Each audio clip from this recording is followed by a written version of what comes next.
বিশ্বকাপের ঠিক আগে আর্জেন্টিনা শিবিরে বড় ধাক্কা। ইনজুরির কারণে ডিফেন্ডার লিওনার্দো বালের্দি ছিটকে গেছেন দল থেকে। সাম্প্রতিক সময়ে কাফ ইনজুরির কারণে তিনি জাতীয় দলের ক্যাম্পও ছাড়তে বাধ্য হয়েছিলেন। প্রশ্ন হচ্ছে, বালের্দি কি শুধুই একজন ব্যাকআপ ছিলেন, নাকি তার অনুপস্থিতি আর্জেন্টিনার জন্য বড় সমস্যা হয়ে দাঁড়াতে পারে? অনেকেই বলবেন, বালের্দি তো নিয়মিত স্টার্টার ছিলেন না। হ্যাঁ, এটা সত্যি, কিন্তু তার সবচেয়ে বড় শক্তি ছিল বহুমুখিতা। তিনি একসাথেই রাইট সেন্টার ব্যাক এবং লেফট সেন্টার ব্যাক দুই পজিশনেই খেলতে পারেন।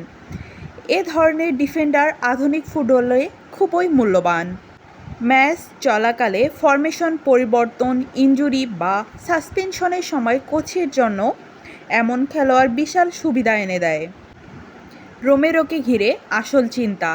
এখন মূল প্রশ্নটা হচ্ছে অন্য জায়গায়। ধরে নিন, আর্জেন্টিনার প্রথম পছন্দের সেন্টার ব্যাক ক্রিস্টিয়ান রোমেরো কোনো কারণে খেলতে পারলেন না। ইনজুরি, সাসপেনশন কিংবা খারাপ ফর্ম, যে কোনো কিছুই হতে পারে। তাহলে সেই জায়গায় কে নামবে? বালের্দি থাকলে উত্তরটা সহজ ছিল, কিন্তু এখন সম্ভাব্য বিকল্প কারা? প্রথম নাম আসতে পারে নিকোলাস ওতামেন্দি। অভিজ্ঞতার দিক থেকে তিনি এগিয়ে, তবে বয়স এখন বড় ফ্যাক্টর। অন্য কোনো বিকল্প ডিফেন্ডার যদি স্কোয়াডে পরিবর্তনে আসে? অনেক সমর্থক আবার মনে করছে লুকাস মার্টিনেজ এর মতো কাউকে সুযোগ দেওয়া হতে পারে, যাকে আগেও বালের্দির ইনজুরির সময় ডাক দেওয়া হয়েছিল।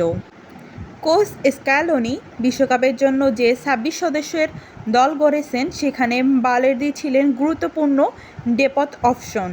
বিশ্বকাপ স্কোয়াড ঘোষণার সময়ও তিনি দলে ছিলেন।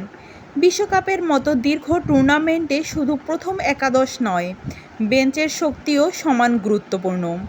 আর সেখানেই বালের্দির অভাব অনুভূত হতে পারে। বালের্দি হয়তো আর্জেন্টিনার সবচেয়ে বড় তারকা নন, কিন্তু বড় দলগুলো অনেক সময় শিরোপা জেতে এমন অদৃশ্য নায়কদের কারণেই।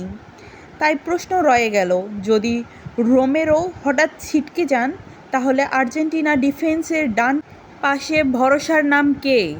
স্ক্যালোনির কাছে কি সেই উত্তর প্রস্তুত আছে, নাকি বালের্দির অনুপস্থিতি বিশ্বকাপে আর্জেন্টিনার সবচেয়ে বড় ডিফেন্সিভ ঝুঁকি হয়ে দাঁড়াবে? আপনার মতামত কমেন্টে জানাতে ভুলবেন না। ধন্যবাদ এতক্ষণ আমাদের সাথে থাকার জন্য।